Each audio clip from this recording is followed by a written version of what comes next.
Sorry.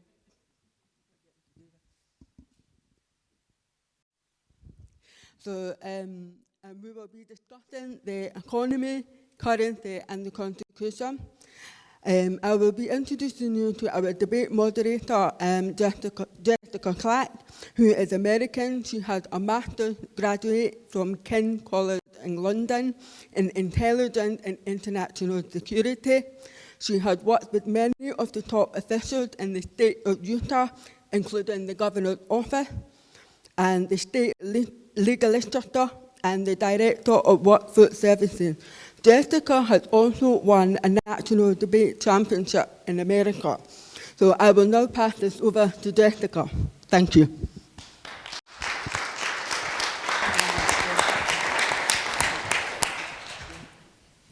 Thank you so much for coming tonight, and I'd like to thank our wonderful panelists who I'll introduce here in a moment, and welcome the opportunity that we get to meet in this amazing venue. With the Brexit discussions, EU elections this weekend, and Theresa May just announcing this morning that she is stepping down as Prime Minister effective July 7th, we are definitely on the verge of a changing landscape within Scotland, the UK, and the EU, and tonight could not be a more fitting or exhilarating night for a debate and discussion surrounding the future of Scotland and the choices Scots face relating to their constitutional future. So I'll go ahead and introduce our amazing panelists that we have with us today. We have Kevin, the chair of These Islands. Kevin has co-founded, invested in, and acted as an executive director of 2 successful Scottish businesses employing over 200 people, and has held various non-executive director and corporate advisory positions. He now acts as chairman of M8 Group Ltd. And These Islands, and is a trustee of the Gifford Community Land Company. Kevin has gained a reputation for a robust analysis of Scotland's economy through his blog, and often appears in the Scottish media commentating on politics and economics. He was previously partner and finance director at OC&C Strategy Consultants. I'd like to next welcome Sam Taylor, who is the chief executive of These Islands. Sam earned a degree in mathematics before embarking on a 17-year career in the fund management industry, managing global equity portfolios. After beginning his work life in London, he also had stints in Melbourne, Australia, and New York. An interest in the politics and economics of the United Kingdom led Sam to join These Islands ahead of its launch. He brings deep experience in many of the topics that are critical to the debate around the future of these islands: financial markets, the financial services industry, infrastructure, and energy markets. Next, I'd like to welcome Robin McAlpine, is the director of Commonweal. Robin started as a journalist, and over the last 20 years has worked in the political media relations, parliamentary relations, publishing, and policy development. He was very deeply involved in the referendum campaign, and his eyes were open to what a truly participatory democracy would look like. I'd like to next welcome Dr. Craig Andel. Craig is Commonwealth's head of policy and research and has been part of the team since 2016. His background is in laser physics, but through a strange series of events after 2014 independence referendum, he found himself in the world of politics, economics, and statistics. His hobbies include playing the tuba and practicing archery, but you'd never believe him if he listed all of them. To next welcome Professor Kirsten Rummery. Kirsten Rummery is a professor of social policy at the University of Stirling and senior fellow of the Center on Constitutional Change. She is an expert on gender, disability, and comparative social policy. She has recently completed research funded by the Economic and Social Research Council looking at gender equality, implications of devolution, and constitutional change in Scotland, and the changes in social policy since devolution. She is the Scottish spokesperson for the Women's Equality Party. Thank you. I'd like to next welcome Dr. Corey Brown-Swan. Dr. Corey Brown-Swan is a research fellow at the Center on Constitutional Change, where she works on an ESRC-funded project between 2 unions on independence, devolution, and Brexit. Her PhD focused on independence-seeking parties in Scotland and in Flanders. She received her PhD in politics from the University of Edinburgh in 2018. Thank you. I'd like to go ahead then and move on into the discussion that we're going to be having tonight. which is surrounding the currency, the economy, and the Constitution. We will ask a series of questions that have been submitted from many Scots as far as email or around in speaking, or have been listed as important questions that they'd like to see answered tonight, as well as audience questions that were submitted beforehand. We will allow everyone on the panel to come in and contribute into the part of the discussion. So I'd like to first start off by talking about the Constitution. I think that is an important part to bring in here, especially as we are at the turn of events that we see in Scotland today. So first off, I want to talk about where Scotland has been and where we're going from there. So I'd like to start off with talking about how has this scenario changed from Scotland since 2014. Is the UK more divided now than it was 3 years ago when the referendum began? And have people's views changed or remained the same? Who would like to come in first on that? Sure, I'm happy to give a bit of an overview. I think rather than settling any of the constitutional issues faced by the UK, we've seen that the referendum exacerbated some of those issues, brought to light the constitutional issues. We can understand 2014 as a bit of a constitutional chain reaction, and this was embodied in the speech that David Cameron made on the day after the referendum, talking not only about further devolution for Scotland, but a different settlement for Wales, a restoration of government in Northern Ireland, and some sort of solution to the English problem, or the problem of English representation. So I think that process, the UK's internal constitutional process, was set in motion, but then we had Brexit layered on top of that. So it's a time of really, really intense constitutional wrangling. I think we could probably safely call it some sort of constitutional crisis at this point. Thank you. Yeah, I was thinking about this actually on my way here, because I was just thinking it is quite a long period of time since 2014, and certainly in constitutional and social policy terms, what we thought we were going to see post the independence referendum and what we see now are two very, very different things. We do know that in the independence referendum, if people had been given the option to vote for whatever Devo Max looked like, that would have been the majority preferred option. But that wasn't on the books, and it was a very sharp, independence or stay as you are.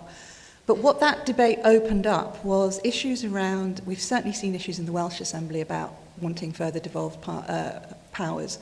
We've seen what happens in Northern Ireland when we don't have elected parliament in session, and how all of that, and particularly the Brexit process, how all of that could so easily become derailed, and that's radically changed some of the grassroots politics in Ireland, and I'm really worried about where that is going to go.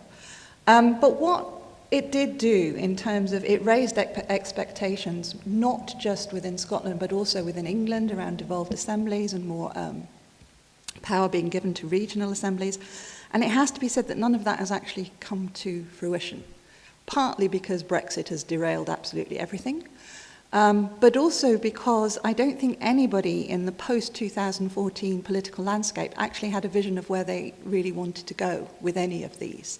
None of the major parties actually had a blueprint for what we do next. And so, particularly in the Smith Commission, which raised expectations about further devolved powers, we have seen devolved powers around very important things, and we can see the result of campaigning, for example, from the disability rights movement. So we've got DLA, attendance allowance, and things like that being devolved to Scotland. But when I was involved in the Smith Commission process and involved in some of it gathering together, they had over 14,000 submissions. And every single bit of work I've done since then, when I've asked people, particularly the third sector organisations who were involved in that process, and I asked, do you feel heard in what happened post the Smith Commission? Did what you want or advocate for happen? None of them say yes. Even the disability rights organisations are not saying yes. So we entered a period where things were sort of going to change and then didn't change as radically as people expected.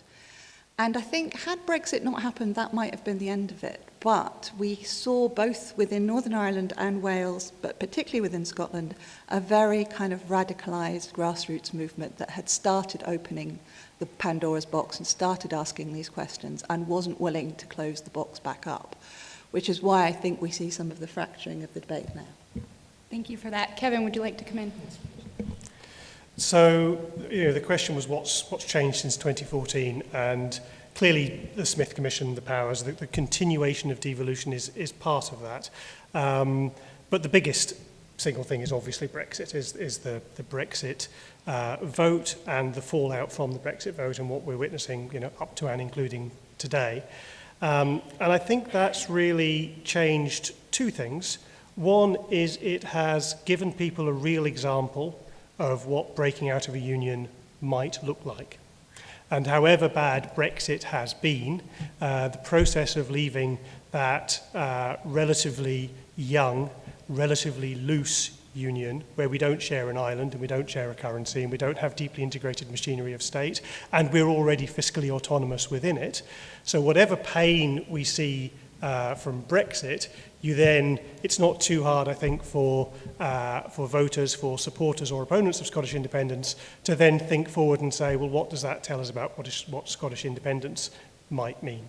And I think the other aspect that then introduces is the nature of the decision about Scottish independence is now fundamentally changed. Because in 2014, supporters of Scottish independence could say, in terms of market access, it's a non-issue. We'll be part of the EU, the UK is part of the EU, therefore all this talk about borders and tariffs and trade damage is just scaremongering, assuming Scotland can get into the EU. That's now fundamentally changed. Now, none of us know exactly what Brexit is going to look like, but if you are worried about Brexit because you're worried about it being a hard Brexit or a no-deal Brexit or a World Trade Organization tariff Brexit, and your fear is that there will be trade friction between the EU and the UK, the decision about Scottish independence becomes a decision about which side of that trade friction you want to be on.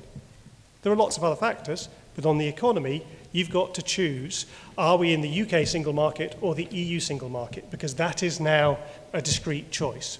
You can be in the market that we already share a currency with, you can be in the market where the majority of our trade goes, or you can choose to be in the EU, which is a larger market, but relatively less important to Scotland in terms of trade, and obviously in a different currency situation. So the nature of the decision around independence has fundamentally changed. It now forces, the cards on the table, I'd rather not have to choose between the two unions. Personally, I want to stay in both of them. But now, assuming Brexit still makes its way through in its stumbling process, the question of Scottish independence becomes a question of which union, not we can kind of stay in both. Thank you for that. And we'll get more into the economy on that and some further questions that go from there. So with the topic of Brexit then being brought up, I'm going to read some questions here that were submitted by the audience in regards to Brexit. The first one was, as we've kind of discussed, has Brexit signaled the end of the union, and has it stoked the fire of the Scottish independent? And can we ensure that the government, its agencies, and our communities are ready as they can be for all possible eventualities? Let me take a shot at that then. Brexit, I love talking about Brexit. I'm going to take a slightly odd position. I don't think all that much changed, not as much as people think changed post-2014. So when people say, oh, but Brexit, you see, things like Brexit, things like the Constitution, these big political tectonic shifts, they don't happen over 6 months. They don't happen over a year. The large parts of the UK media have been campaigning against Europe for 40 years. And one of the things which I find quite odd is when people say, oh, I was really surprised by Brexit. I say, were you? Does it not feel like the logical conclusion of where a dominant part of British politics was going to? Like Trump. What, you think Trump's an aberration in American politics? Personality-driven, dogmatic, strong sense of self-justification. Is this not the logical conclusion of where you're going? So one of the reasons that I argued quite a lot during the independence referendum was that there are two fundamental things that have been happening in Britain for a while. One of them is, I'm going to call it I'm going to call it the kind of collapse of England, or you could look at it the other way, the emergence of England. So the identity of Britain has weakened for people in England, and the identity of England has increased. And this has been partly down to the centralisation of London. You go to I just don't think you can look at Brexit without looking at what's happened in the dispossessed north, parts of England in particular, which have been left behind. And that sense of London centralisation, which is, it's one of the fundamental reasons I support independence, is the economy of London crowds out the economy of Scotland. It just does. The UK's economy is run for London, and that counts against Scotland. But it counts against the north of England, it counts against much of the Midlands, it counts against Cornwall. It's a consistent centralisation problem. And this has been happening. Just quickly, to get an idea of it, the next worst country in Europe for concentration has a capital city which absorbs about 200% of the average per person GDP. So for every pound that a person outside the capital has on average, someone in the capital gets £2. Now that's the second worst in Europe. London is 500%. So for every pound somewhere else per capita, somewhere else in Britain gets, London takes 5. So it's an unprecedented degree of centralisation. And that, and believe me, we do well in Scotland. We've got a parliament to protect us a bit. The Yorkshire and the North East get a really raw deal out of this. You can't see Brexit without seeing the extent to which the London media, the London financial system, the London political system forgot about England, forgot about the rest of Britain.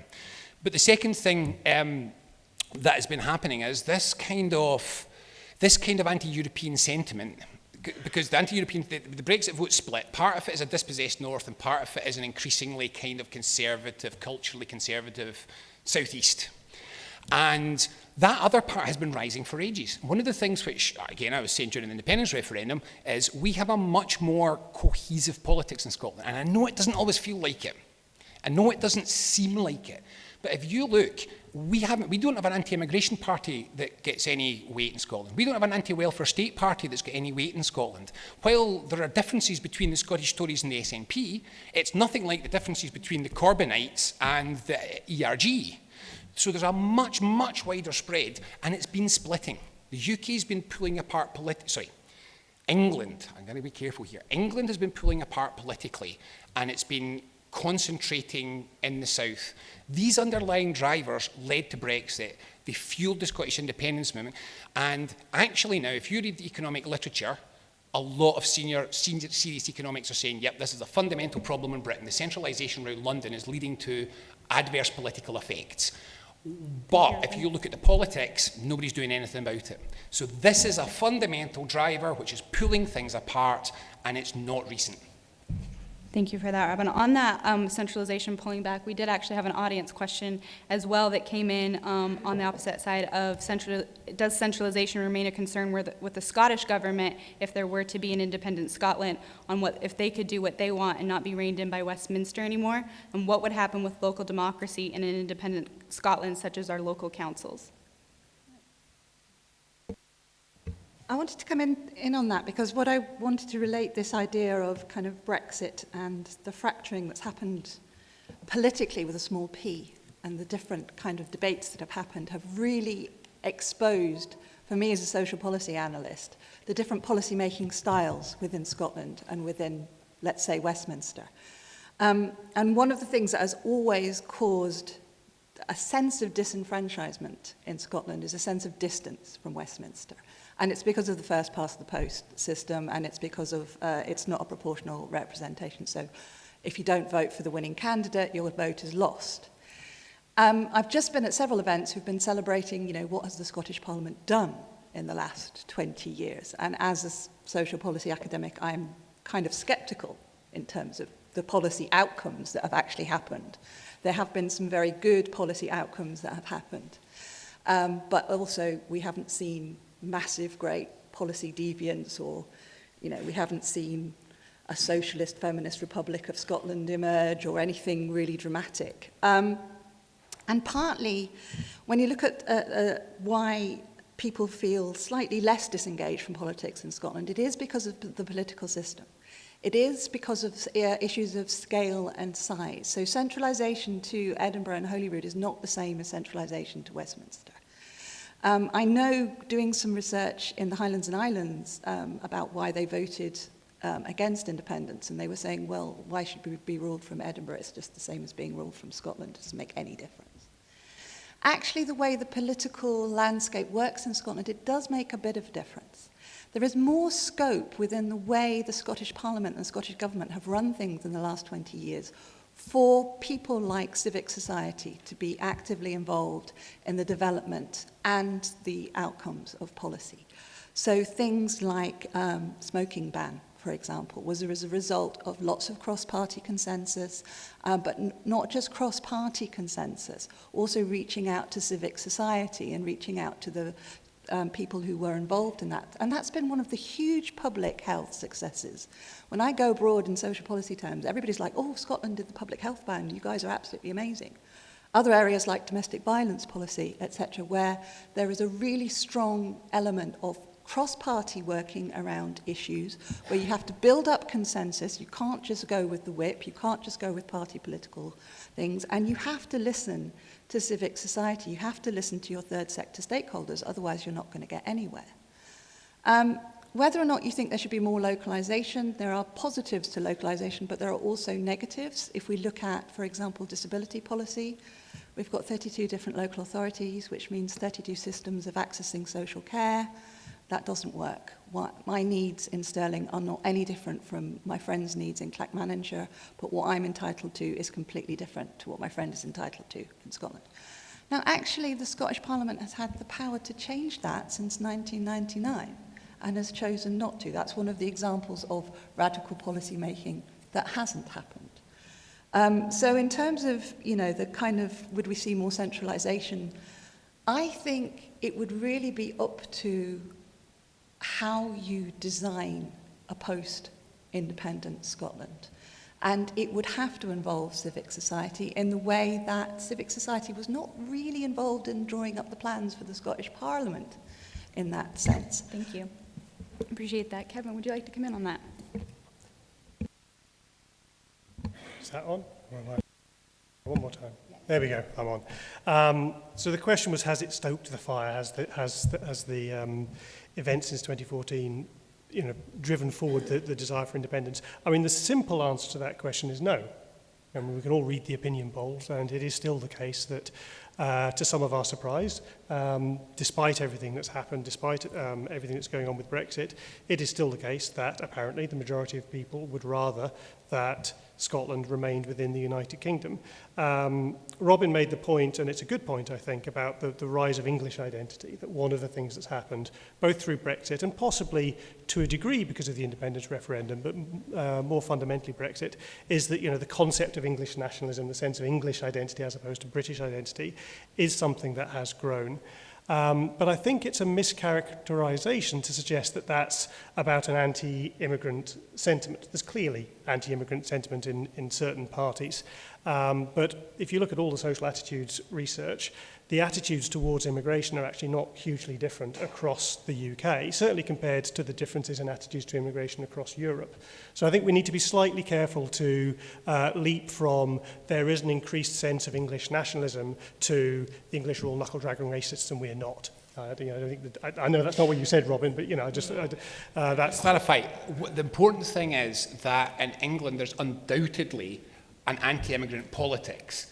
So yes. I know what that social attitude surveys say, but when we get to the voting booths, Scots don't vote for anti-immigrant parties, and in England they have that. So, sorry, I'm being told there's one UKIP in Europe. I'm going to allow Kevin to come back on that. It's his time. Yeah. So we can debate the attitudes to immigration, and partly that's also a scale question in terms of scale of parties, and partly it's about the politics, because in Scotland, who do we blame? Westminster. If you're in England, who do you blame? Well, you've got to find someone else. Brussels. Okay, if it's no longer Brussels, who else? The immigrants. So, part of this is just about having people to blame. And in Scotland, there's a very simple, evil Westminster to blame. So I think that's a factor. But I think the point was well made that actually Scotland has the devolved powers to change the way in which power is distributed regionally in Scotland. And some examples were given where that is happening, and examples were given where more of that could happen. And I think that's something that might be changing, which is, you know, devolution is a journey, not an event. It's a process. And clearly we can see that's the case. More and more powers have been devolved. People can argue about they want more. That has been happening. And increasingly, I think we're seeing the limits of the Scottish Government's ability to embrace and use those powers as much as they could be doing. And I think as long as that's the case, I think there might be an increasing awareness in Scotland that I won't bore you all by listing the benefits of union. I'm sure we'll come on to talk about them. But there are those benefits of union, and we increasingly have the ability to make decisions in Scotland that are different for Scotland, that reflect the fact that there is a different, there are some different values within Scotland. And actually, those opportunities are not being fully taken at the moment. So, you know, I think that's why, to the simple answer to the question, no, it hasn't fundamentally changed attitudes to independence, because there still isn't majority support for it. Yes. Can I just add, when Robin was talking about the regional equality, he came up with some statistics about London being so very different to other European capitals. And there is an issue with that data, which is that in the UK, we collect data on a much more granular level. So that data applies to the cities of London and Westminster, which is obviously a very small part of London and the very wealthiest part. But when you're comparing to other European capitals, say Paris, for example, they only collect data citywide. So regional inequality exists in the UK, and it probably is at the high end of Europe, but it is not the massive outlier that those numbers that Robin quoted would suggest. Thank you. I'm going to come back on that and then talk about ensuring representation then for the people of what the people believe. Here we had an audience question on how do we ensure democratic representation that mirrors Scottish society in future citizens' assemblies. So, yeah, picking that up and picking up the previous point on sort of localism, it's quite interesting that if you over-centralise something, you end up with an imperium. If you decentralise something too much, you end up with a postcode lottery. Where you sit on that spectrum will probably vary per policy. Scotland does have a very low level of local democracy. What we call our local councils would be called in any country in Europe a regional authority. We don't really have a tier below that. Our community councils don't have anywhere, they're local enough, but they don't have anywhere near enough power. So we've published a paper called Development Councils, which tries to build a framework for redressing that balance and bring things much more local. And one of the systems built into that is actually a series of citizens' assemblies that would set the missions for each of these local development councils and would hold them to account on a regular basis. So yeah, I would be very much in favour of seeing more in the way of citizens' assemblies. We've seen them work quite well for big constitutional issues. Examples in Ireland. We can see them working at a very local level. We could probably see them working at multiple levels within government. We have another paper which describes a system for a citizens' assembly that would take the place of an upper house, a ratifying house for the Scottish Parliament, a potential replacement for the House of Lords, if you will. So yeah, there's great scope for much more accountability by the demos of the people in our democracy. Come on in, Kevin. Sorry, just a short question, and it is a genuine question. Is there anything stopping us doing that today? Does Westminster stop us doing that, or is it possible under the current constitutional arrangements to pursue those policies that you outlined? The Development Council idea could be done today. You might find when you're discussing what powers should sit at certain levels, there's certainly a scope for powers at Holyrood might go to a regional level, might go to a local level. You might find there are powers currently at the Westminster level that would suit well at a local level. You'd have to have that wider discussion. So the framework can be built now. Where the powers lie, that might differ depending if we're independent or not. Okay. Thank you. I think that answers the question on that. Corey, will you come in, please? Sure. So I think the proposals for Citizens' Assembly are positive ones. This Kristen touched upon the challenges of the Smith Commission, which was a very top-down process. Obviously, we've got this many people out on a Friday night to talk about the future of Scotland, so there's a will and a need to talk about these issues in a way, in a positive and constructive way. So I think that is important. And I think the parties, I mean, we see a Labour manifesto or commitment to some sort of constitutional assembly at the UK-wide level. And so I would hope that all of the parties would embrace this opportunity to sit down and talk about independence or talk about further devolution, what Scotland might look like, perhaps what that means in terms of local government and ensuring representation there. So I think that's, I mean, 5 years on from the referendum, people are still talking about the Constitution. They're still talking about what type of Scotland they want to see. Everyone, no matter on which side of the debate they're on, is still engaging in those issues. And I think we really need to harness that energy and harness that enthusiasm. Thank you. Yes, would you like to comment? I just wanted to pick up on that point because I think there is a tendency for people to think that the country is going through a nervous breakdown at the moment, and there's, we're having a moment for sure, but there's another way to look at that, which is that we're working through some difficult issues, and people are, by and large, we're not behaving like what's going on in France at the moment. There are not cars burning in the street. At least we're doing politics. It's politics that's messy, brutal sometimes, but we're working through it. And there is a positive angle to look at it from. Thank you, I appreciate that.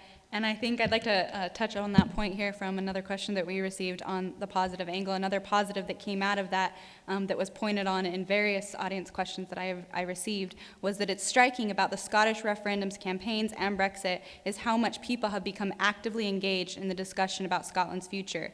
So the question was, how do we continue to keep the volume of political engagement in the future, and how do we encourage people to make well-informed decisions regarding their constitution?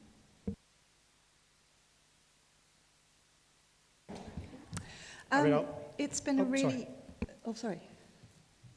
It's been a really interesting time, to coin a Chinese phrase, to be involved in politics. It was a really interesting point to be an academic in the 2014 referendum, and it's been really interesting since. I mean, I have feet in various camps. I'm a feminist, I'm a campaigner for disability rights, I'm a politician as member of the Women's Equality Party, and I'm an academic.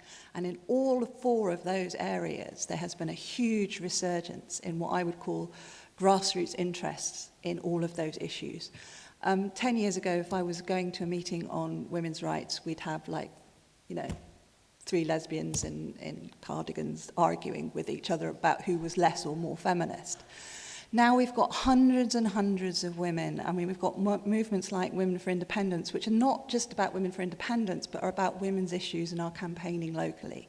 When I go around disability issues, people have been politicised by the ongoing onslaught, which has nothing to do with Scottish independence, but there has been an ongoing onslaught since 2008 under austerity, on benefits, on social care, on housing, on things that have absolutely radically impoverished the poorest and the most vulnerable members of society. And people have had different responses to that, but what has been really, really interesting and engaging is that everybody is quite rightly pissed off about it and looking for things to do.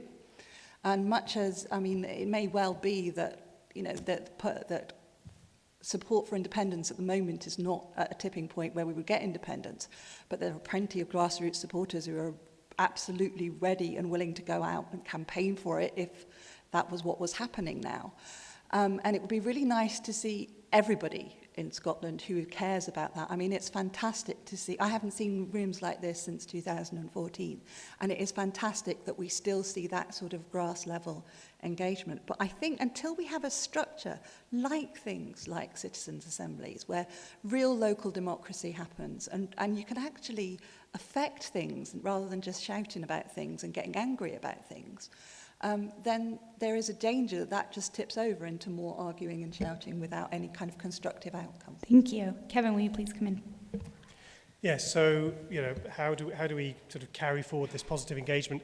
I think that the first answer to that question is a process point, which is actually through events like this, through things that certainly these islands stand for, and I think Commonweal stands for as well, which is civilised and informed debate. And if we can have civilised and informed debate, then hopefully we can, make some progress on some of these questions. I would suggest that the other thing that is required to maintain positive engagement is to consider different answers. So I can't hide my bias on this.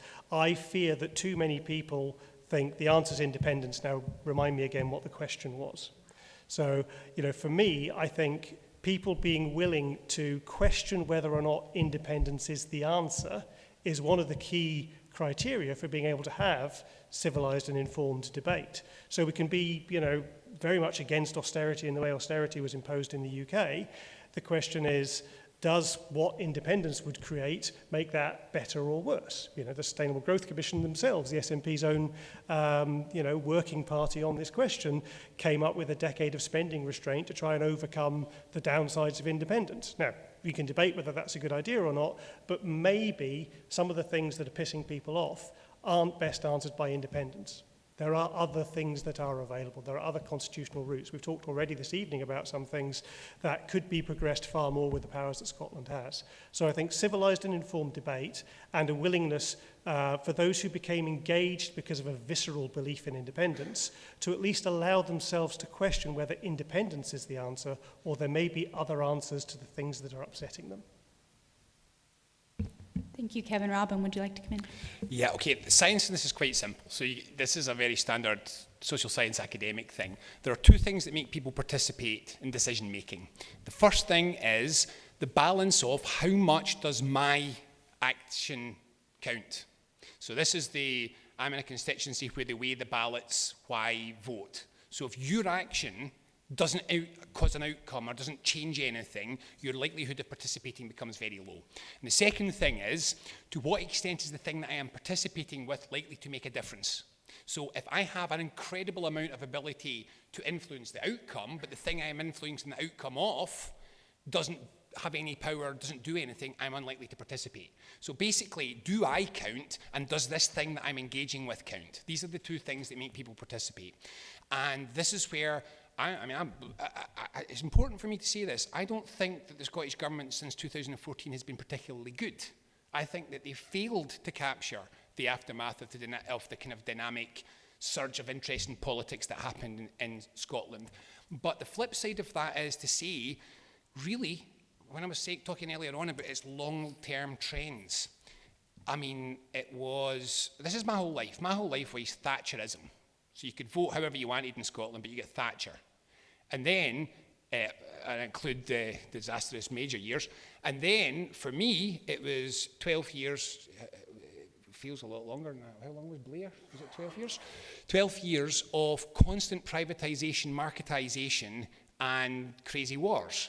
Now, I could vote whatever I wanted, and that's what I was getting.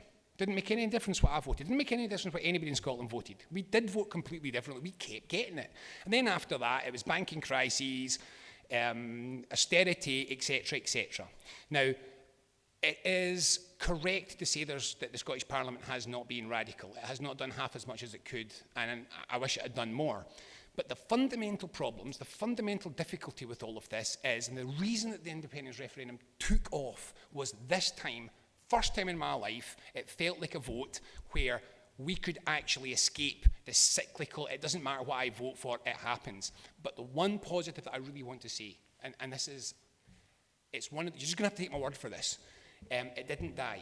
The big problem, one of the biggest problems in Scotland is that our media has been so uninvested in. Now, I'm quite critical of the media, but I've got to the point now where I almost feel more sorry than angry.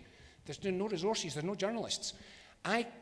Craig and I, there'll be no week we are not in a room filled like this. All over Scotland, on all sorts of subjects, land reform, local democracy, citizens' income. Again and again, these conversations are happening. I'm looking at faces in here that I know that I've seen at them. Thank you, Robin. This happened in Scotland. The problem is, it's a wee bit in Cooper, and another little bit somewhere in Dumfries and Galloway, and then a trip to Inverness, And if you're sitting at home Thank you, watching Robin. I'm the going to allow television, Kevin you to come don't back see in. this. It didn't die. Thank you. Kevin, I'm going to allow you to come back in. Just if I could just one response to that, and Robin, I know is a big fan of creating the story. There is a story, there's a narrative that serves a purpose, which in Robin's case, unashamedly is to persuade people that Scotland should be independent. The story that Scotland never voted for any of that stuff doesn't kind of add up. I mean, Scotland voted for the Blair governments. So all of that stuff that you're complaining about, into privatisation and wars and all of that kind of was what Scotland voted for. Scotland voted Labour. So I think we need to be slightly careful with the kind of ahistoric narratives that suggest that we've always been against all this stuff. But could we have voted differently? I'll get Could we you. have voted differently? I'll get you in a sec. I'll let Kevin finish and I'll get you. No, I'm finished. I feel like I'm sort of, as a female, just standing here. I do want to pick up on the point that, and this I hear a lot from the independent side, once we get independence, then we can solve all of these problems. And it may be that with independence we would have different levers to solve them in a different way. But what I've always said is that do not kid yourself that an independent Scotland would suddenly become less poor, less socially divided, that it wouldn't have to do austerity, that it would be less neoliberal. I'm sorry, but the Tories are the biggest second party, and it is an absolute myth that Scotland is somehow different and doesn't vote for neoliberalism and doesn't vote for the right wing. It is an absolute tosh. Sorry, Robin, but it is. It is an absolute tosh. Scotland has a broad range of political... You may well. It's got an SNP majority. You may get an They're pretty independent neoliberal. Scotland that Through is the chair, Tory please. run. Just Through the think chair. about that for a second. But anyway, just let me finish the point. And I think a lot of us who are involved in lots of different campaigns, so I'm involved against cuts to social care, cuts to disability services, I'm involved in feminist campaigns. I also have sort of come around to the idea that maybe an independent Scotland would have levers to do things differently on gender equality, so I sort of campaign for that. But I'm under no illusions. I'm also of the opinion that even if we are pro-independence, why on earth are we waiting for independence to solve all of these issues? When we all do have, and we don't have all of the levers by any means, but we do have several important levers in our hands which we could use to change things. I mean, I was pointing out to Robin earlier, and I realised that broke the rules of the debate. We have a UKIP MEP. My MEP is UKIP. So do not tell me that Scotland is, not anti-immigration, because at least enough people voted to get that kind of person into power. But what it is more about is, what I hear consistently is people are really, really worried about the issues that worry all of us. What are we going to do about our ageing population? What are we going to do about the NHS? What are we going to do about social care? What are we going to do about our children's futures? And those issues are going to be issues no matter what the constitutional change is. Those would have been issues if Brexit hadn't even come up. And I think there has to be some way now we've opened the genie of civic engagement in politics in Scotland in a way that has, I think, largely been positive. There has to be a way of harnessing that and coping and dealing with these problems, and it may well be that we end up saying, actually, we can only deal with them with independence, or we can only deal with them if we go back into the EU. But those problems don't go away, and we need interim solutions and interim ideas as well. Thank you. Hello. I agree with a lot of that, and I just wanted to add something, which is another similarity between Scotland and the whole of the UK, is in the Brexit referendum, people were being sold vague, contradictory, impossible things, and exactly that is true of what people are being sold as far as Scottish independence goes. Many of the positions that Commonweal take are completely incompatible with membership of the European Union, and you cannot, on the one hand, be in favour of rejoining the EU, and on the other hand, in favour of spending with deficits of sort of 8% of GDP and regarding that as not much of a problem, which is definitely something that the Commonweal has argued. So there is there is a complete contradiction in their position there, and you know, that mirrors the kind of contradictions you saw in the Brexit referendum.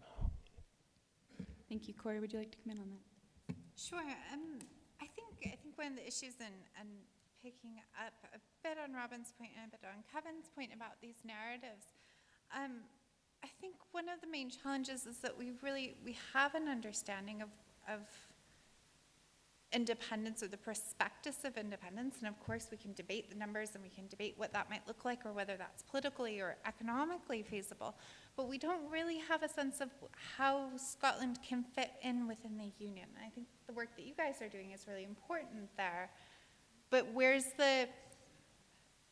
there's not a debate about how Scotland would exist within the Union, how Scotland's needs on certain social policy issues, on economic issues, can be accommodated within the Union. Part of that's the reality of Brexit, part of that's a demographic issue that the UK as a whole has other fish to fry. But I think that is one of the challenges there, because we have a narrative of what independence looks like, which we can debate and discuss and challenge, but we don't necessarily have a narrative or an understanding of where Scotland fits into the Union in 2019. Thank you. And I'm going to move on perfectly segueing into that on things that can be addressed now for the Constitution, regardless of staying an independent, or staying in the UK or going to an independent Scotland. On the topic of equalities, what scope is there for changes in the Constitution to address equalities issues more effectively than they currently are now?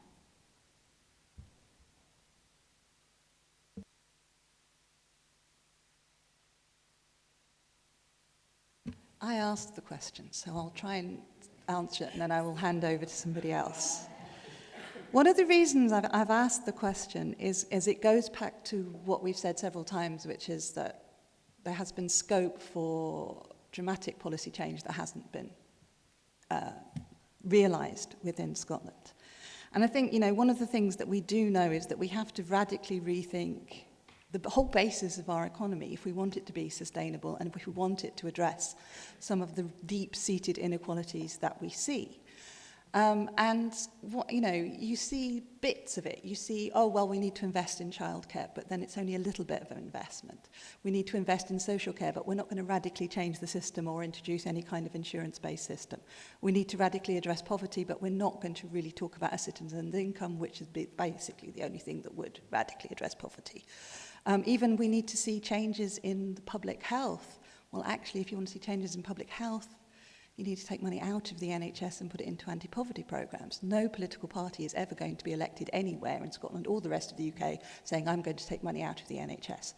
So a lot of these are very politically untenable, but also some of it is about just how brave are we willing to be? How radical are we willing to be? Because all of the things that get us out arguing actually require quite deep-seated change to the way our economy is structured, to the way we measure things, to the outcomes that we're actually looking for. And I am not at all convinced, having lived here, that Scotland is ready for that kind of really radical kind of change. I think there's a lot of willingness to engage in debate about it, but when it comes to actually, you know, this is going to mean really radically rethinking how we do almost everything, then that's kind of too far. Thank you. I'm going to let Kevin come in and then Craig after. Thank you. So I think two aspects of this for me. The first is the extent to which any of these problems are Scottish problems as opposed to UK-wide problems. So pretty much I think everything that Kirsten listed there are issues that there are plenty of people outside Scotland but within the UK also care deeply about. And it kind of comes back to the previous debate as well, actually, about the kind of the nature of the Constitution is, you know, one's concern about these issues doesn't have to stop at Berwick-upon-Tweed, right? We can care about this stuff UK-wide.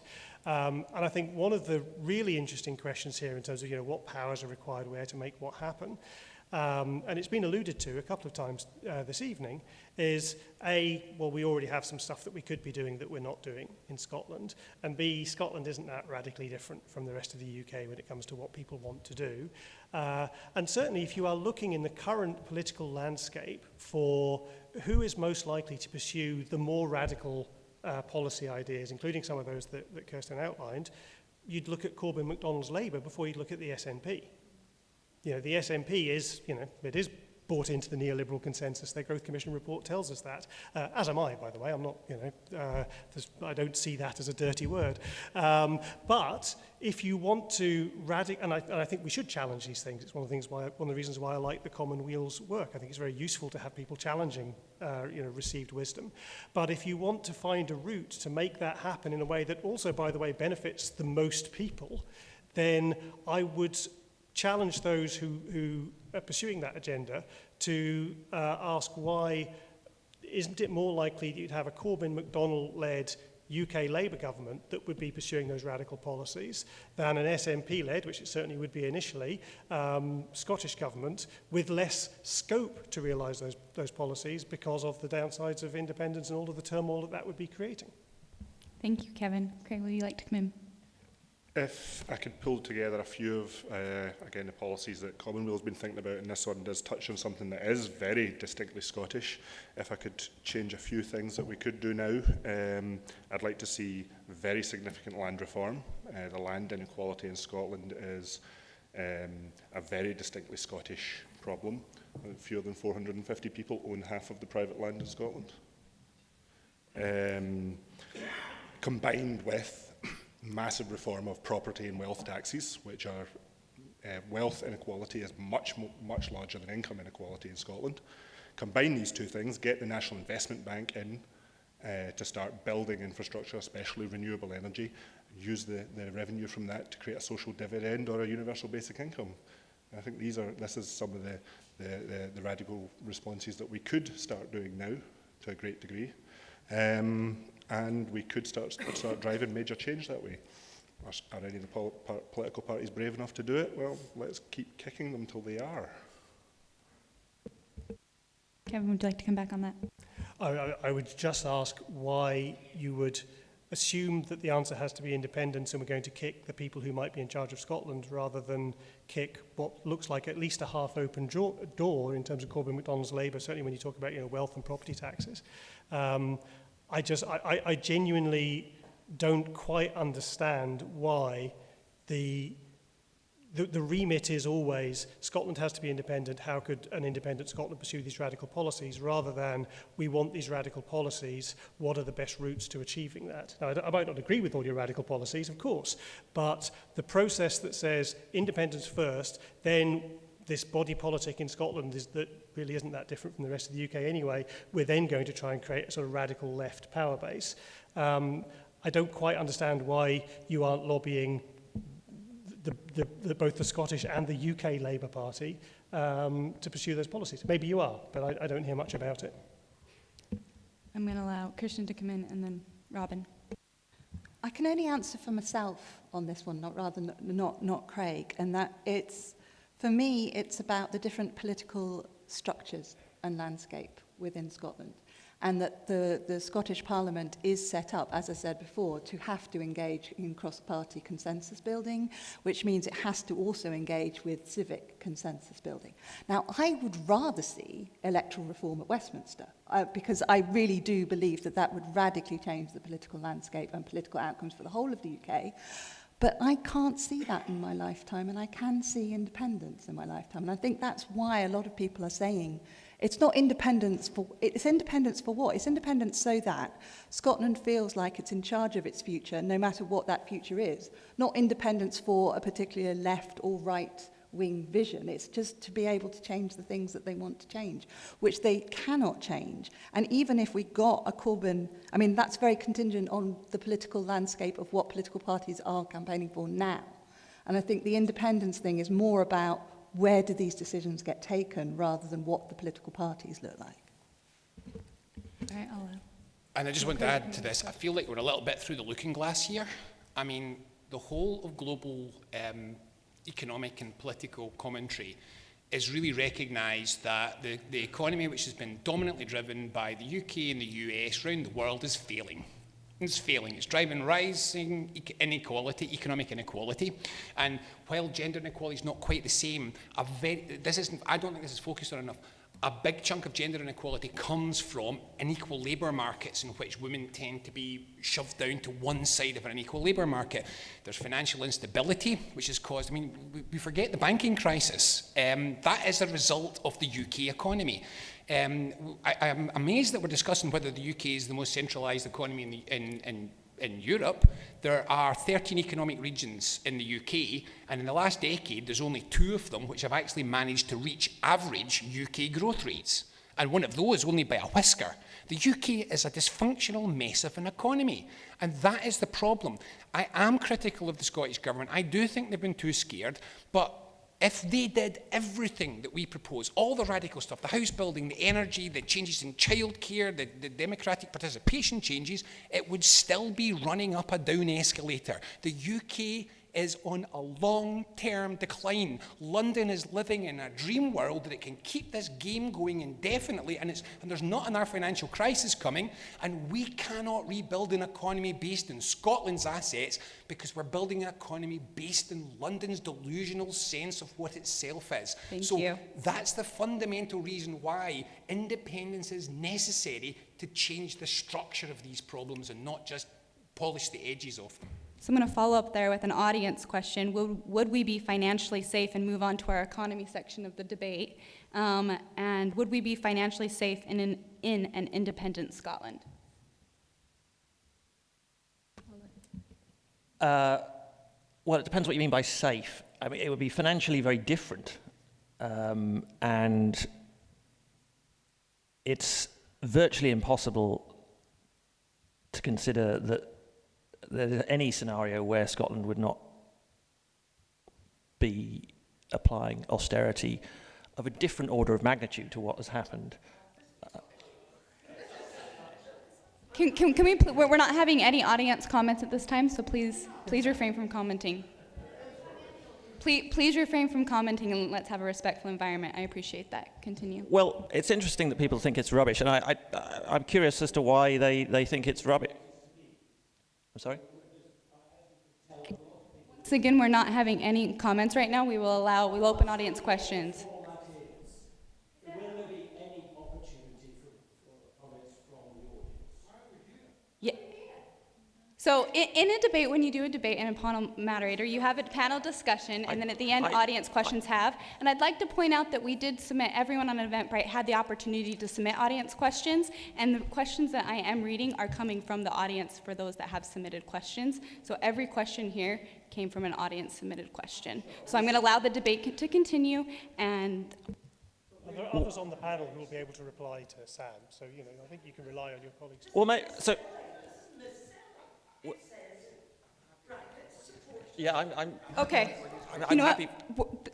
I mean, I don't mind hearing... Okay, so, we're happy to take audience questions. I don't want to Corbyn government. I'm gonna call order here. So the questions here that we're talking about is we're talking about an economy here. That's the section that we are on. And I'm gonna first go with an audience question from one that was submitted on this, and then we can go back and allow further audience questions. This one was from Douglas McKee in addressing, I paid into the I'm going to ask that anyone that is interrupting, if they would not like to continue sitting here, you are welcome to walk out, but we will engage with the audience. I have audience questions here that I am reading, and I'd like to ask that we remain this to be a civilized environment. Thank you. So, well, I don't know whether you've read Andrew Wilson's report, the Growth Commission. It prescribes austerity for an independent Scotland. It says that public spending will grow more slowly than the overall economy. That means that the government spending shrinks as a proportion of the overall economy. That is austerity.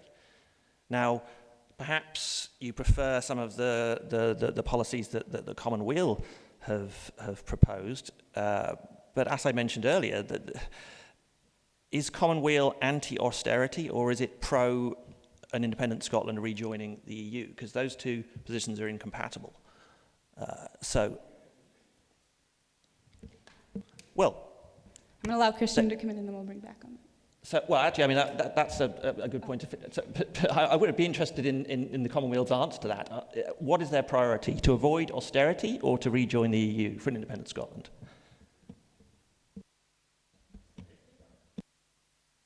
going to allow Kristen Cohn to come in on her comment, and then we'll I'm not continue. coming well, I can't answer that, but I will try and answer the original question, which is, would we be financially safe in an independent Scotland? Of course we bloody would. We are one of the richest nations in the world. We would be one of the richest nations if London took all the oil away. We would be one of the richest nations if we did have to have 10 years of austerity. That's a red herring of a question. That's like the unionists who came out and said you'd lose all your pensions and you'd lose your NHS, and that was all lies and fuffle as well. So in the broadest sense, would we be financially safe in an independent Scotland? Yes, we would. We would be financially safe in a Scotland that is part of the UK that has left the EU. I'm not happy with that scenario, but if you're talking about would we have enough money to feed everybody, would we have enough money to have the standard of living that everybody expects to have and aspire to, and would we be able to grow our economy? Yes, of course we bloody would. The problem with the way in which this question is often said, which is that, okay, whatever changes happens will have costs. Brexit is going to cost us absolutely hugely.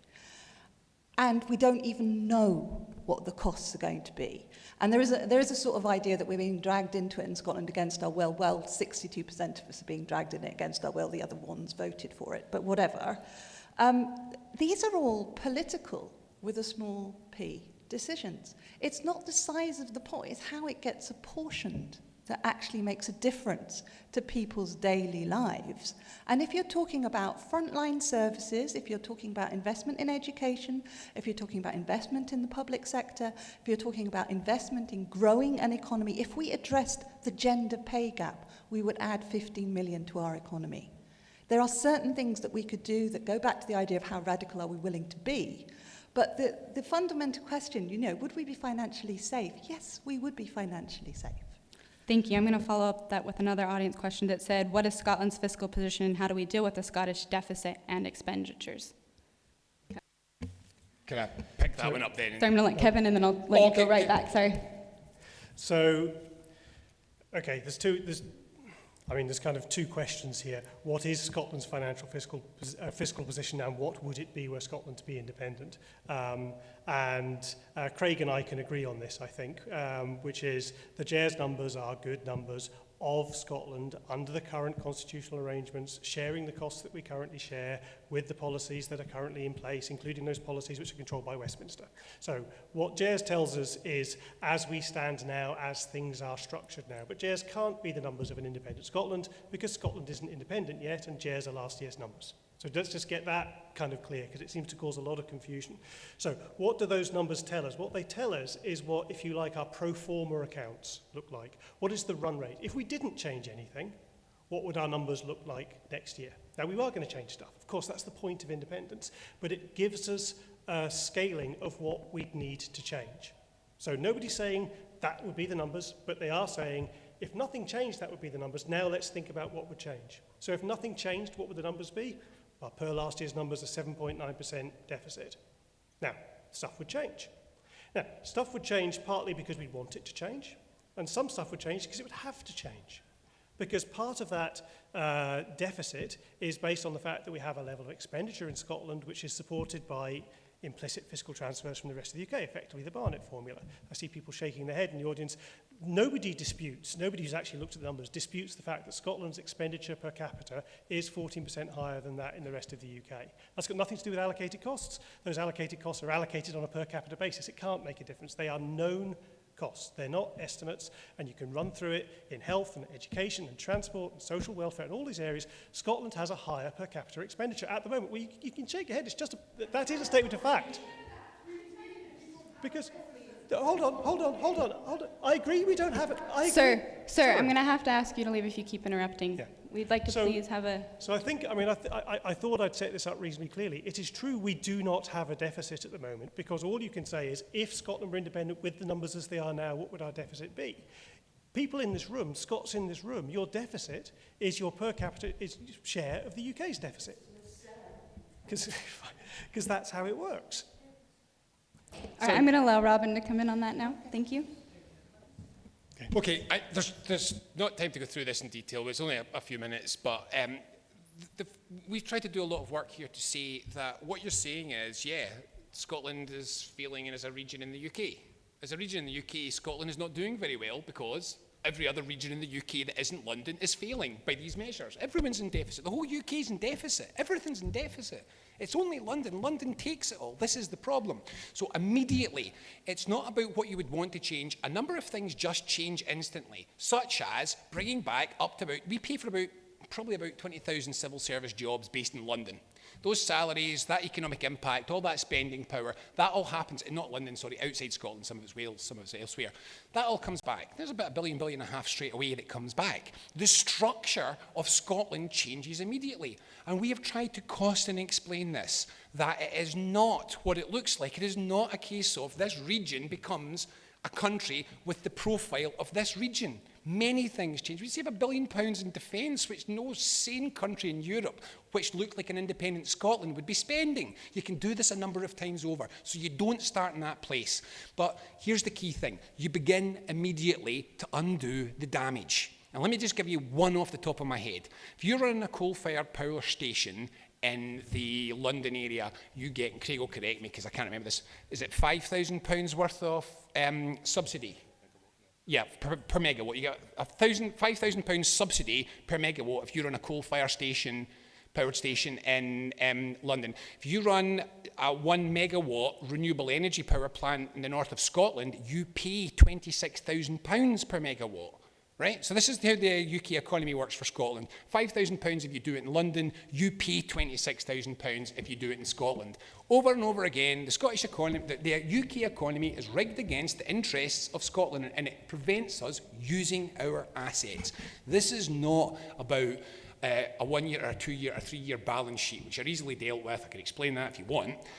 This is about the fundamental failure of the UK economy for Scotland, just like it fundamentally fails every other region of the UK apart from London and the South East. And if we do not take this step, we will be sitting here in 20 years whining about Scotland's deficit indefinitely. Thank you. We need independence to fix it. That's the point. Thank you. I'm going to allow Kevin to come back in and then Kirsten.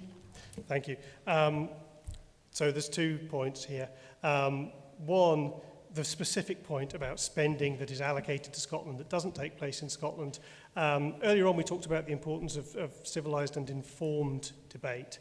I mean, I'm sorry, but I know that Craig knows that his analysis is wrong. Yeah. I mean, I know you know that. Because you assume that all so, you know, this matters. That analysis assumes that all Westminster department costs that are allocated to Scotland do not currently take place in Scotland. Scotland has more than its per capita share of DWP jobs and HMRC jobs for people who are in Scotland. So actually, if you look at those Westminster department costs and where they're incurred, you assume none of them happen in Scotland. A higher proportion than our population share of HMRC and DWP costs do already happen in Scotland. So in fact, there would also be a balancing thing the other way, which unless you think that, you know, an independent rest of UK would continue to employ people in Scotland. So there's a point of, I mean, just as an aside, and genuinely, and I'll happily talk to you offline, I do think that's important to be honest about that. But there's a bigger point here. And again, it's about, you know, stories and narrative. So Robin says, you know, Scotland is failing as a region because of the deficit. No, it is not. Scotland's economic performance in terms of revenue generation is in line with the rest of the UK. It's 2.7%, I think, per capita, lower revenue generation than the rest of the UK. And actually, that's higher than most regions of the UK. So Scotland's revenue generation, our industrial activity, the economy that actually creates taxes, is in line with the rest of the UK. It's not being failed in that regard. You could argue it could be better and everything could be better, but Scotland is not failing in terms of economic activity. That deficit is as a result of the fact that we spend more in Scotland. That's not for debate. That's known. That's Scottish economist figures. That's largely Scottish budget figures. So the idea that we're failing because Scotland spends more per capita is just bonkers. Okay, I'm going to allow Kirsten to come in, and then I'm going to allow Corey to come in. You say Scotland is spending more as though that's a bad thing. It I think is it's a great the thing. reason, It's the success of the United Kingdom that allows it to happen. Can I finish? The reason, and there's an economist joke. Okay, I'm a social policy person and we really hate economists. And the reason we really hate economists is if you get 10 economists in the room arguing about why something has happened, you'll have 20 theories about it at the end of it. Okay? In social policy, we look at outcomes, and we particularly look at outcomes of policies on people. And you can argue about how the sums are done all you like, and the sums would change no matter what, and the sums will change anyway, because all sorts of things are going to be changing over the next 5 years. The reason in Scotland some of the sums look like we might be a bit poorer is, one, because we're older. That's a social policy success.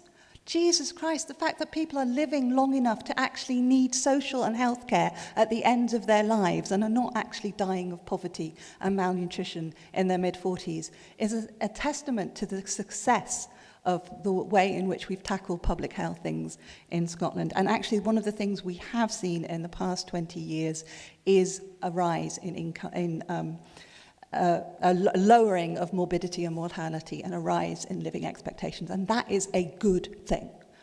The thing that is bad, and why we spend more, is because we're poorer, because we have more people out of work and we have more people taking things like long-term sick leave, etc.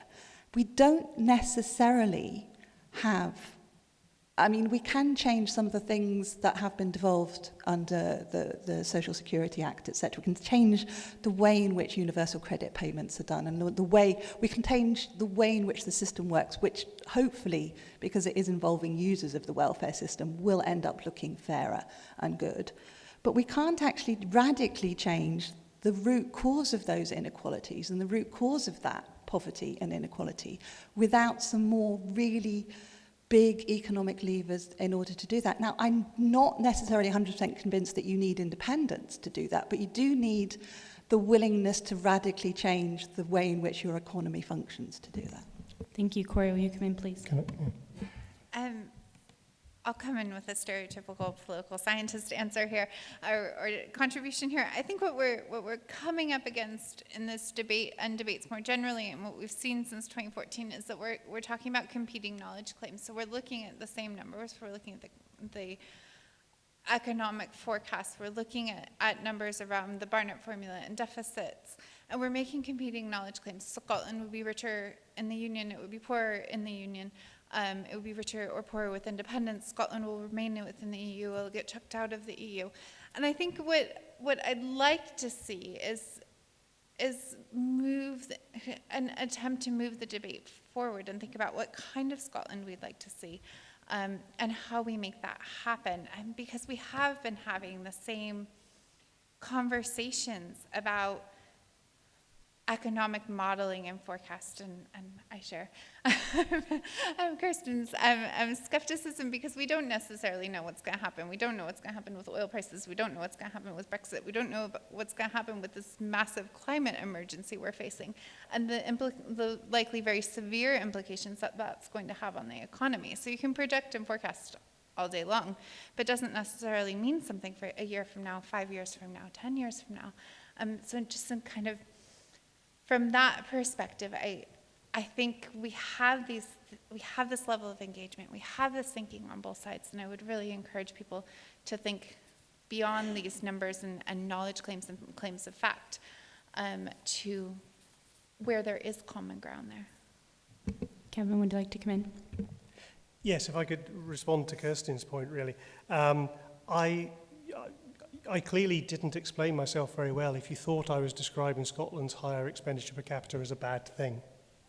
I absolutely understand that issues of population density, dependency ratio, age profile, etc., all are reasons why Scotland has a higher need for expenditure per capita than the rest of the UK, population density in remote rural communities being a key driver of that. The whole point for someone like me of considering the United Kingdom as an economic whole is you distribute resources based on need. And Scotland has a greater need for expenditure for some of the reasons that you outlined. So I don't think that's a bad thing at all. And I don't think Scotland's deficit is a bad thing, because as we can actually all agree, it doesn't really have a deficit today. For me, the issue is, for those championing independence, have to be realistic about what would change. And one of the questions is, let's say we want to join the EU, we have to sign up to the fiscal compact, we need to get our deficit down to 3% within a reasonable period of time, for example. Then you could absolutely do that to the safe point. Yeah, of course you could do it. You could cut public spending by 15%. Not difficult to do. It's really easy to cut spending. You just don't spend it. The question is, what are the implications of that? What does that mean for the NHS, for education, for social welfare? So I don't think it's a bad thing. I don't think it's a failing of Scotland, because Scotland, as an integral part of the UK, can afford to apply the same needs-based distribution of resources as happens in the entirety of the UK. It's actually one of the benefits of reserving functions. So if you reserve, for example, pensions, you don't have to recalculate the Barnett formula every year to work out how much money Scotland should get for Scotland's pensions. Wherever you are in the UK, you're entitled to the same pension. Now, you can argue about, Scotland has the lowest state pensions in Europe and all of that, and we can get into all of that debate. But the point is, if you have UK-wide policies, then you distribute resources based on need. And the net effect of that is that Scotland has higher per capita expenditure. That is a good thing, not a bad thing. It is a function of the UK economy working fairly across the entirety of the UK. And the issue is simply, if Scotland were independent, could we continue to afford to spend that money? Thank you for that. And join the EU? That question's raised a few things. Right, so it takes a little while to join the European Union. And what we've said in our proposals is we're going to be out of the European Union almost certainly after Brexit. You have to join the EEA first of all, and then you have to apply to join the European Union. What we've said is, in the first couple of years, unlike the Growth Commission, which I think was a fundamental mistake, you do not run the first couple of years of independence with deficit fetishism. You're building a new nation. There's a lot of investments required for those first few years. That is, we've absolutely said, to build a new country, you do it right. Thankfully, we start with no debt. That's the upside. And the investment that we'd require to be able to build that new country would still take us nowhere near the UK's debt levels. So what we're saying is, in those early years, you're investing a lot of money, you're building up the economy, you are growing because you are developing. And that was the mistake of the Growth Commission, which wanted to turn itself into Britain. What we're saying, though, the first thing that we should be doing is turning ourselves away from Britain. And I'm shocked by this idea that the UK is great at recognising need. I mean, have a look round the north of England, have a look round Cornwall, have a look all over the place and tell me that the UK is distributing. It's the most regionally unequal and the most individually unequal country in Europe. And those numbers I hope we're not contesting. This is the capital of European inequality. Thank you. I'm going to let Kevin come in and then Sam to follow up. I think this is another example of being promised impossible things. Scotland will not become independent with no debt. That has already been given away by Andrew Wilson in the Growth Commission report. If Scotland is to become independent, it's going to become independent, and the SNP are going to be driving that process. The SNP has accepted that Scotland will pay its fair share of the legacy UK debts. Now, you can talk about technicalities. It's going to pay this solidarity payment rather than the debt strictly being on the Scottish Government's balance sheet. But it's the same thing. It's just smoke and mirrors. Scotland will pay. Now, exactly what the number will be is up for negotiation, but it will pay a share of the UK's debt. So Scotland will not become independent debt-free. That's untrue. All right, I'm going to allow Craig to come in. Just on the EU point, be careful that you're not confusing EU entry with Eurozone entry. The 3% deficit level is much more focused on Eurozone entry than EU entry.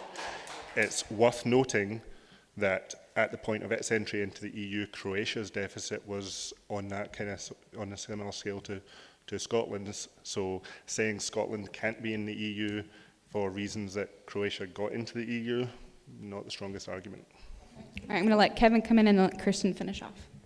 So if I can just respond specifically on that, I'm absolutely not confusing Eurozone criteria with Chapter 17 of the Acquis Communautaire, which outlines the requirement to all member states are expected to coordinate their economic policies and are subject to the Stability and Growth Pact. That's all member states as a part of the process of preparing for Eurozone entry, which all member states are expected to commit to as well. Now, I know there are debates about saying we're going to commit to join the Euro, but it's okay, folks, we won't really. I'm not sure how sustainable that is as a policy. You're absolutely right, you can go in with a larger deficit, but then you are subject to deficit reduction criteria that are, very strongly enforced. You don't have to look very far over the last decade to see what that means. The EU, if nothing else, I actually happen to agree with Robin's point that in the first couple of years of independence, you wouldn't want to be worrying about the deficit. You would want to be investing. I think there has been too much spending austerity as a way of getting out of the problems we're in. So we're actually not that different in that regard. But the point being, if you want to be in the EU, you have to have a plan to get your deficit below 3%. And if you're going to have that plan, pretty quickly you're going to realise you can't spend the amount of money that we currently spend. It's not difficult. It's not unsafe. It's just economic reality, unless you think you're not going to join the EU. Kirsten would like to come in, please. I'd like to come in to broaden our horizons and our thinking a little bit. Everybody has been talking about the UK as though us being part of the UK or not being part of the UK is the only economic and social policy model that we have. Let me use some of the government funding that I was given to a good outcome here. I was commissioned to look at countries that have better gender equality and disability equality than the UK generally and than Scotland, and to look at what policies and what things we could import into Scotland. All of these countries, at some point, gained independence from a larger group of nations at different points in their history. Slovenia, Slovakia, Iceland, all of those countries, the Netherlands, all of those countries are doing better on some of the key indicators that I would like to see. My vision, to go back to Corey's question, my vision of what Scotland is like, should be like. It should be more gender equal. We should be treating disabled people better. We should have a better functioning economy. We should have a better outcome and vision for the future, particularly for our children. All of these countries did this by embedding things around equality, common ownership and things like that into their constitution. And you cannot do that as part of the UK. The only lever you can have is to have an independent new nation and rewrite the constitution. I'm not saying that is what we should do. I'm just saying that if you want these kinds of policies that have demonstrably been shown to improve equality, to improve outcomes, to reduce poverty, then you need the levers to do that, and you need the constitutional change to do that. And the other thing I would say is, to go back to Corey's question, what kind of Scotland do we want, and how do we get there? It should be one of the absolute key fundamental questions that we as citizens are constantly asking ourselves. Not how can we keep the deficit within the range that it currently is in the UK? How can we make sure that we maintain current levels of spending on universal credit, which is a flawed system, and God, I wouldn't inherit that on anybody. We need to think, I keep coming back to this, we need to think more radically and positively about the possibilities. And we need to stop looking at the UK as a whole as the measure of how well we can do. As a small nation, independent, whether in the EU or not in the EU, as a small, let's face it, relatively wealthy nation, no matter what the economic outcomes, there are so many possibilities for radical change that would improve things. And I am often on the fence about independence, but every time Kevin makes those points, I become more on the side of independence. I'm really, really sorry about that. Okay, well, I'm going to allow Kevin to come back on that, and then we're going to open it up for live audience questions. Right, I am aware that the person who keeps insisting that numbers need to add up is never popular in these debates. But to that point about the wider, looking at a broader canvas, again, a number of us around this table have been critical of Andrew Wilson's Sustainable Growth Commission, commissioned by the SNP, but one of the things he did is looked at a range of small independent countries and said, what can we learn from those countries? I think that's a very good and worthwhile exercise, and I think there are a number of things that came out of that that are, interesting. But one of the things that came out of that is he did look at the economics of those countries, the dozen selected small economies that he thought Scotland could be like and should aspire to be like. And I know people hate me banging on about the deficit, but it kind of matters. And it matters because none of those economies, not a single one of them, runs a deficit of greater than 3%. In fact, the majority of them run a small surplus.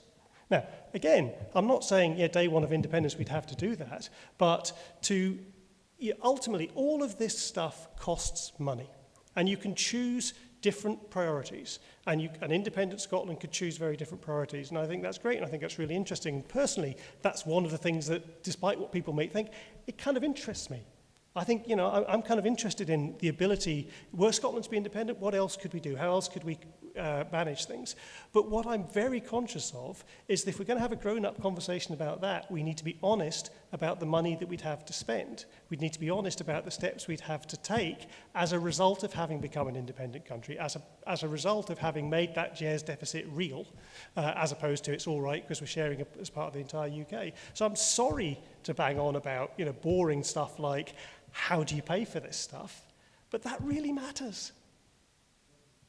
Thank you, Kevin. All right, I'm going to open it up for 15 minutes for audience questions, and then I'm going to allow all the panelists to give a response at the end in closing statements. So what we're going to do for that, if you could raise your hand, and Ashley, if she comes to you, then speak in the microphone for that question.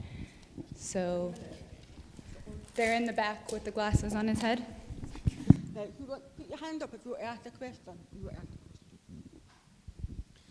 Kevin, you had said that it's important that we understand how we pay for things, and I agree with you. Exports from Scotland to Europe in the last year went up by 13.4%.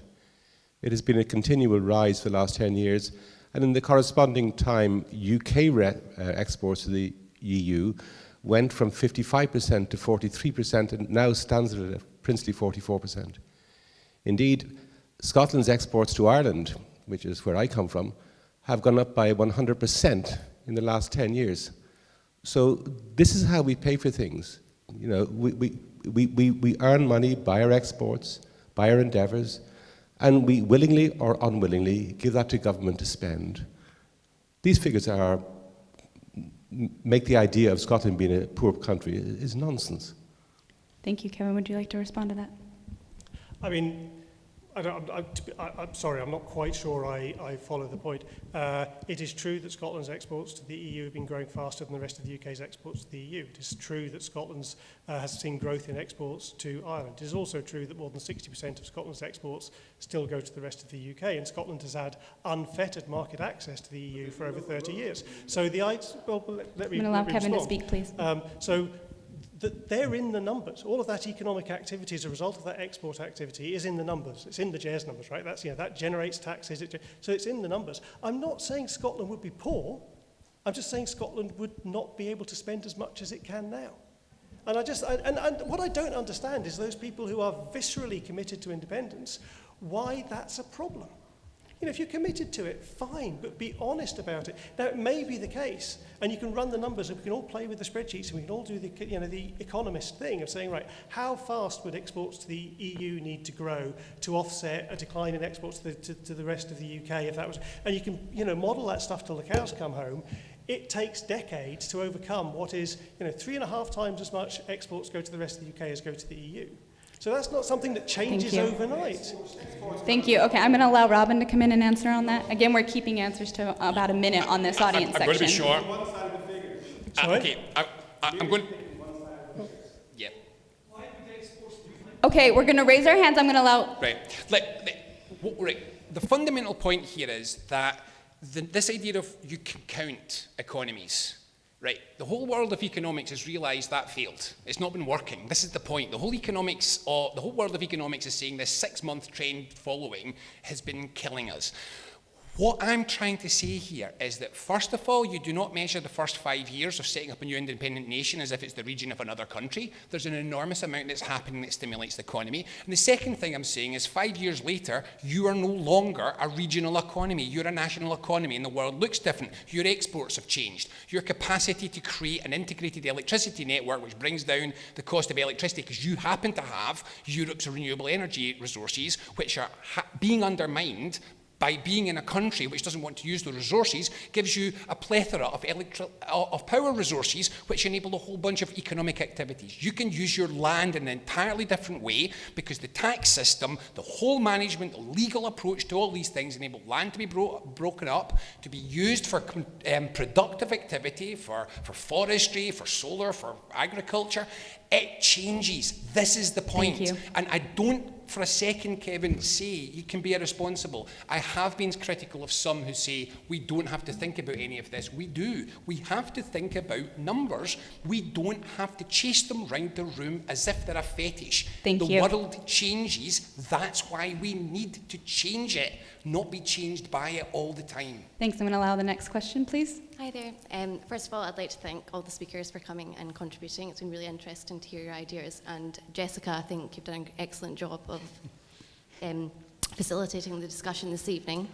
I just wanted to say that I'd like to ask Kevin, who's given quite a comprehensive critique of some of the exciting ideas that I think have been put forward from Kristen and Craig, other than the suggestion that the potential radical ideas are a more positive vision of Scotland come from a Corbyn government. I wanted to give you an opportunity to put forward some, what can we do?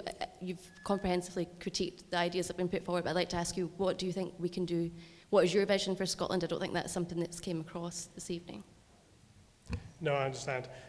So this is where, the dynamics of this debate are well worn, which is those arguing for the status quo are faced with the problem of saying, well, what would you do better? And you say more of the same, and everyone say, well, more of the same, it's all broken. I would say, first of all, I'm not a political party. I'm not standing for, I'm not standing for election. I don't have a manifesto, so I don't have a requirement to do that. So for me, I would say I don't accept the narrative that says the UK's broken, it needs to be fixed. Okay? I don't accept the narrative that says it's not working, because and we could start streaming out all the statistics and all the stuff on satisfaction and happiness and welfare and all of that.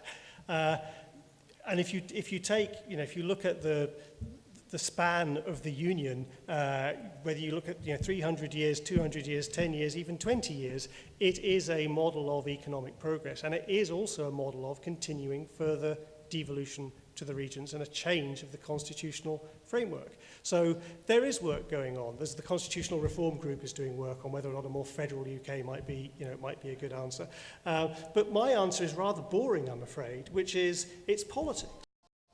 So I am not a fan of Corbyn MacDonald's vision for the UK, but it exists, and you can vote for it. Unfortunately, I'm not a fan of the current Tory party's view of Britain either. But that's politics, right? And if you're in Scotland, there are things that the SNP could do, and there's a lot more that they could do. We were talking about all of this stuff. So I can't create some sunlit uplands that says it'll all be magically better because, and give you a big passionate speech about this will change the world. No, life's a bit dull like that. Sorry. But the world we're in will progress. Thank you. I'm going to allow Craig to come in. Just to say that I don't know how many people read the UN report onto poverty in the UK this week, where it said that destitution was a design feature in certain aspects of austerity, and it was causing deliberate hardship. I don't want more of that. I think we've had quite enough already. Thank you. I'm going to allow Christian to come in for 30 seconds, and then we'll go to an audience question. Really, really quickly, this idea of it's not working, well, maybe it's working from a big, high-level economic output measurement, but that is not how I measure my society. It's not working if you go to food banks. It is not working if you see DWP suicides because benefits have been withdrawn. It is not working when you see the huge exit of EU nationals from the NHS, which is going to be the thing that causes the NHS to go to breaking point. It's actually that. It's not underinvestment or anything else. It's the exit of really hugely qualified staff. So my definition of a society working is obviously very, very different. And I think one of the things, I don't want to buy into the mythology that Scotland is different, but one of the senses that I have, certainly from social policy analysis, is it does want different kinds of outcomes, not just high-level economic growth. Thank you. I'm going to allow Kevin to respond to that, and then audience question. I'll just respond very briefly. I mean, some of those things, as we've already discussed this evening, are things which the Scottish Government has the powers to be able to address. So, you know, these problems, as has, I think, been shared around this table this evening, nobody, I think, believes these problems will go away if Scotland becomes independent. It just, you know, you just start asking those same questions again. So a lot of these things could change. What we could agree on is, you know, do I think Brexit is damaging to the economy? Absolutely. Do I think that, for example, one of the ways that Scotland could be different from the rest of the UK might be a regional immigration policy that allows Scotland to embrace the need for greater immigration? Absolutely, I think that would make a lot of sense, and that would be part of the journey of devolution for the UK. Thank you. I'm going to allow this lovely lady to ask an audience Thank question. you. So I just want to talk about the status quo. So currently, since the Tories have taken over, debt has increased 18%. The deficit's down, but borrowing's increased and living standards aren't where we want to see it. Do you think going forward with Brexit, that's going to mean that it's going to hit us harder? Do you also think that even currently, you know, the Scottish Government mitigates a lot of what Westminster does? Is that where our money's going? I don't know the figures, but do you think by eliminating Westminster, we would bring back our expenditure a little? I don't know the figures, just a question for you. Yep. Allow Kevin to come in and then a rebuttal. So, you know, do I think Brexit damages our economy? Yes, absolutely I do. The question, unfortunately, always is, you know, two wrongs don't make a right. So I think, personally, I think Brexit is a bad idea. I think it damages us. I think the approach to immigration, I think, is harmful to the UK economy and to the Scottish economy as well. So, you know, I don't dispute that. I agree with that. The question is, does independence make it better? And the point's been made a couple of times tonight, you know, stuff will come back and the cost of Brexit's going to be so terrible, then we should be independent. Well, hold on, why is the cost of Brexit so terrible? The cost of Brexit's so terrible, A, because of trade friction that we think will result. Well, I made the point earlier on this evening. If we're going to be exposed to trade friction with the EU under certain Brexit scenarios, but if we choose to leave the UK because of that, we're exposed to that trade friction with the UK, because that's the point of EU-UK trade friction. So leaving makes it worse. We talk about, you know, the process of unpicking EU laws and the reservation of what gets passed back through, compared to the deeply integrated machinery of state we have in the UK, that again would be far worse. And we haven't even talked about currency this evening. And if Scotland goes to be independent, you've also got all the issues of currency. So my simple answer is, you know, unfortunately, I'm not defending Brexit, but I am saying two wrongs don't make a right. Thank you. Want to come in or go to audience question? I mean, a really quick response to this is the primary difference is that fundamentally Europe isn't the source of the problems that the Scottish Parliament has got to fix, whereas the running of the UK economy is. This is the point. This idea of poverty is always with us. It's just a fact feature. It's just there. But it's not there in other countries the way it is in Britain. It's something to do with the way that the British economy runs that causes these outcomes. It's not random. So the first thing that we cannot do is mitigate out the causes. We can mitigate the symptoms, but we can't do anything about the causes. And what I'm saying is the causes are all to do with an economy that's run for the financial sector in the City of London. And the only way that we can get to the root causes of these problems is to do something about that fundamental obsession with bankers, which is the UK's fundamental obsession. So the difference is that the Europe thing, and I was a Remainer, but I'm not uncritical of Europe. I think you'll find that the economic impact is actually a bit less than some of the doomsayers say, not that there won't be any. But the difference for me in this one is Europe suppresses some of the things we could do potentially, if you're looking at it in a negative way, but the problems that we're dealing with stem from the economy, and that's not Europe, that's Westminster. Thank you. I'm going to allow for more audience questions. We have some time and a response on each side. Someone should have the microphone. There we go. Okay. She's had her hand up for ages. Next. Okay. I've been watching you. I can.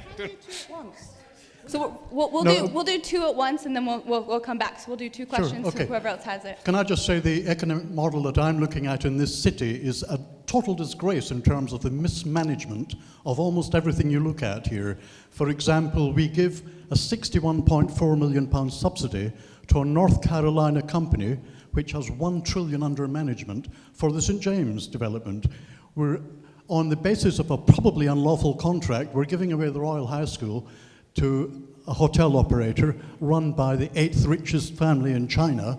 You know, this city is a total disaster, and every party is guilty, I'm afraid.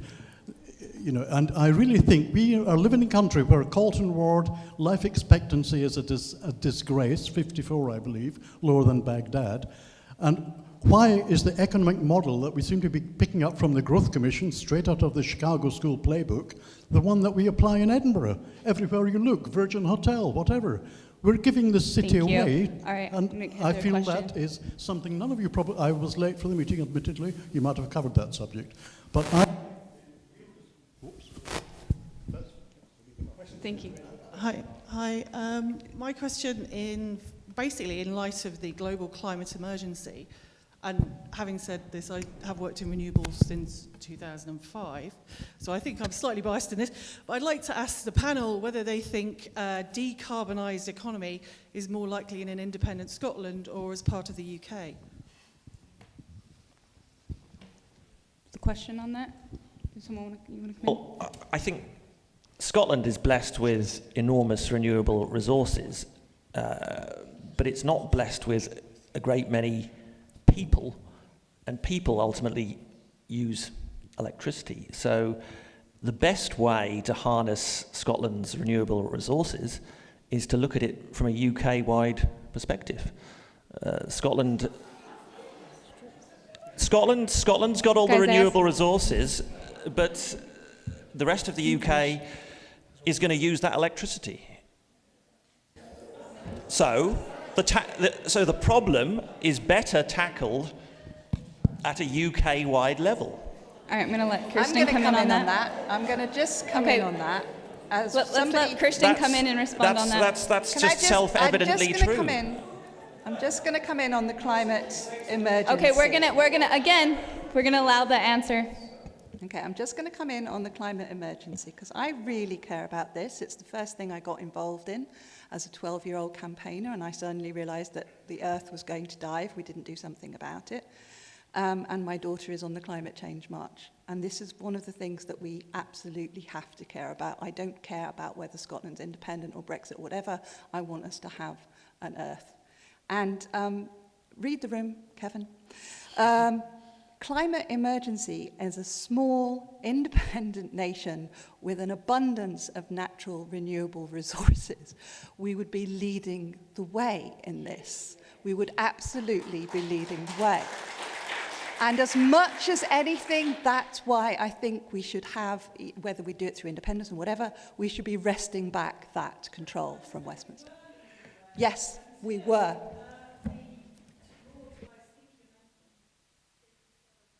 Exactly. Okay. Thank you. No, you're absolutely right. We were leading the way. Thank you. So what we're going to go ahead and do here then is running up time. I really appreciate, first off, just want to say how passionate everyone is. It just goes to show that we all care. And I think that we can all take that when we have heated discussions, when we have heated debates. You know, we all have differences of opinions, and it's all about respecting other people's opinions and continuing to have that dialogue, and having that is what's engaging. And so I'd like to thank everyone here who did come, and I really appreciate everyone's passion on this debate. What I'm going to do is a roundup to give everyone a chance to kind of sum up in 1 minute, and I will say thank you, and we will move on. We'll start from the end, and we'll move our way in each side, and each person will get a minute to kind of sum up what they would like to do, and give an opportunity maybe to talk on, you know, where this debate can continue to be engaging online and in the world and in communities. I'm going to go ahead and start on this end. Craig, will you lead us off? So, very quickly, I love getting engaged with all kinds of policy, and I love events like this because you get hit with questions on all kinds of topics. Commonweal tackles a lot. So we're talking, energy, currency, constitution. We're going to be spending this year talking housing and Green New Deal in a big way. So visit our website, commonweal.scot. See what's happening there and follow us. Thank you. Sam, would you like to come in? I think we should mention currency because it's a topic that hasn't really been touched upon. And I think if you look back to 2014, the white paper, it got a lot wrong. But the one thing it got right was that the ideal currency arrangement for Scotland was to be in a formal monetary union with the rest of the UK. Now, of course, it turns out that that is an option that is not available to an independent Scotland. And that has led to the Growth Commission's fudge, and then we've had fudge upon fudge where nobody really knows what the policy is now. But what you can say for certain is that you're left with two options, neither of which are ideal. Sterlingisation is problematic, and Scotland's own currency is problematic as well. The inevitable consequence of Scotland launching its own currency with the trade flows that Scotland has is that currency would be weaker than the pound.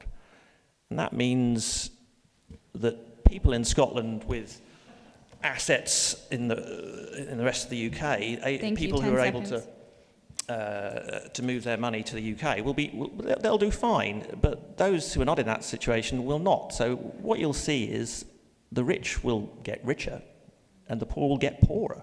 Thank you. I'm going to have to move on here. Would you like to come in, Robin?